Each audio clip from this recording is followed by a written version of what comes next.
महाकुंभ में भगदड़ के बाद 15 से 20 लोगों की मौत हो चुकी है, ढेर सारे लोग घायल हैं और कुछ लोगों के रिश्तेदार खो चुके हैं, वो उनको ढूंढने में लगे हुए हैं। महाकुंभ में अभी मातम का माहौल पसरा हुआ है, हर किसी की आंखों में आंसू हैं, किसी ने अपने को खो दिया है तो किसी का कोई घायल है। लेकिन सवाल ये कि महाकुंभ इतने दिनों से बिल्कुल ठीक ठाक चल रहा था, कोई भगदड़ नहीं मची, लेकिन आखिर 28 से 29 जनवरी की रात ऐसा क्या हुआ कि अचानक से भगदड़ मच गई और इतना सब कुछ हो गया, 15 से 20 लोगों की मौत हो गई। ये जो भगदड़ है इसको हम आपको विस्तार से बताएंगे कि आखिर भगदड़ कैसे मची। तो आपको पता होगा 13 जनवरी से प्रयागराज में महाकुंभ स्टार्ट होता है और पूरे देश से वहां पर लोग पहुंचते हैं, लगभग 40 करोड़ लोग वहां पर पहुंच जाते हैं। सीएम योगी की तरफ से ढेर सारी सुविधाएं वहां पर होती हैं, 60,000 से ज़्यादा पुलिसकर्मी वहां पर जितने भी श्रद्धालु पहुंच रहे थे उनकी देखभाल में लगे हुए थे, कहीं उनको कोई असुविधा ना हो और सब कुछ बिल्कुल ठीक ठाक चल रहा था। अब 28 से 29 जनवरी की रात आती है और 29 जनवरी की रात को ही, मतलब 29 जनवरी की सुबह लगभग 5 बजे के टाइम पर जो संगम नौज है, मतलब संगम है, वहां पर एक बैरिकेडिंग बनाया गया था। और बैरिकेडिंग इसलिए बनाया गया था कि वहां पर सुबह 5 बजे के टाइम पर अमृत स्नान होना था और जितने भी अखाड़े के जो साधु संत थे, नागा साधु, वो सब वहां पर स्नान करने के लिए सुबह के टाइम पर आएंगे। और ये सारे जितने भी महाकुंभ में लोग थे, उनको जितने भी श्रद्धालु थे, उनको ये बात पता थी और वो भी चाहते थे कि वो भी अमृत स्नान कर लें। और इसीलिए कुछ लोग 29 जनवरी की रात ही वहाँ से आते हैं और जो संगम नौज था वहाँ पर आकर बैठ जाते हैं पन्नियाँ बिछाकर। कुछ लोग पन्नियाँ बिछाकर उस बैरिकेडिंग के पास लेट जाते हैं, मतलब यहाँ पर ये स्नान करने की जगह है और ये बैरिकेडिंग लगी है और यहीं पर सारे लोग लेट जाते हैं। अब रात 2 बजे का टाइम होता है और उसी बीच जितने भी श्रद्धालु थे दूसरी तरफ, उनको कोई खबर कर देता है कि जो नागा साधु हैं वो अमृत स्नान करने के लिए आ चुके हैं।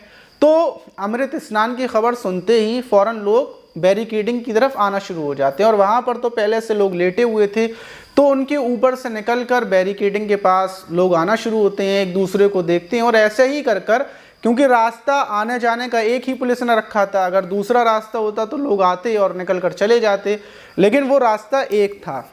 लोग इकट्ठे होते जाते हैं और उसी टाइम पर जो बैरिकेडिंग, जो बल्लियों को पकड़कर लोग खड़े हुए थे, अचानक से वो बल्लियां टूट जाती हैं और लोग आगे की तरफ बढ़ते हैं और जो पीछे वाले थे वो और आगे आते हैं। और ऐसे ही जो महिलाएं लेटी हुई थी, बच्चे लेटे हुए थे, उनके ऊपर पैर रखना शुरू हो जाते हैं और कुछ महिलाएं बेहोश होकर नीचे गिरती हैं और जो लोग नीचे पड़े हुए थे फिर वो उठ नहीं पाते क्योंकि लोग उनके ऊपर से निकल रहे थे। भगदड़ सी मच जाती है, अपना लोग वापस जा सकते हैं और जो पीछे वाले हैं वो आगे की तरफ धक्का दे रहे थे और जो लोग वहां पर सोए हुए थे वो फिर दोबारा से उठ नहीं पाते क्योंकि उनके ऊपर से उन्हें पैरों से कुचला जा रहा था। लोग उनके ऊपर से बराबर निकल रहे थे, जूते पैर सब महिलाओं के जितने भी लोग लेटे हुए थे उन पर पड़ रहे थे।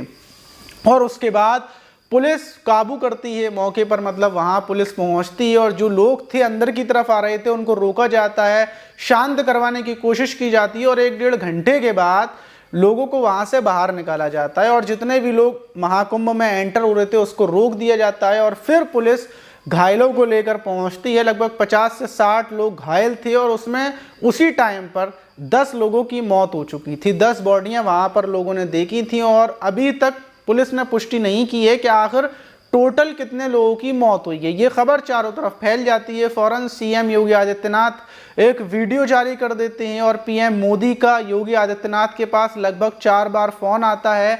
योगी आदित्यनाथ श्रद्धालुओं से अपील करते हैं कि आप जिस तट पर हैं वहीं पर आप अपना स्नान कर लें, अमृत स्नान के लिए वहां पर ना जाएं संगम नौज पर। और इसीलिए यह हादसा हुआ है। जो ये संगम नौज है वहां पर सुबह 5 बजे के टाइम जितने भी अखाड़े वाले साधु संत थे उनका स्नान था उसको भी कैंसिल करवा दिया।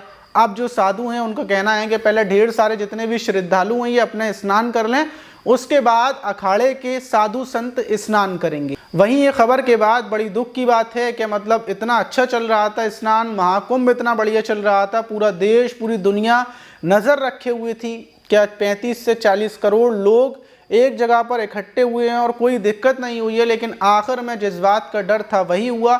लेकिन ये कोई पहली बार महाकुंभ में हादसा नहीं हुआ और इससे पहले भी महाकुंभ में बड़े बड़े हादसे हो चुके हैं जिसमें 800 लोगों की मौत हुई थी। और जब भी हादसा हुआ है वो अमावस्या वाले दिन ही हुआ है, मतलब अमृत स्नान करने के लिए लोगों ने अमृत स्नान की चाहत रखी है तभी हादसा हुआ। इससे पहले 3 फरवरी 1954 में सुबह 8 बजे के टाइम पर जब लोग अमृत स्नान के लिए जा रहे थे तब भगदड़ होती है और 800 श्रद्धालुओं की मौत हो जाती है।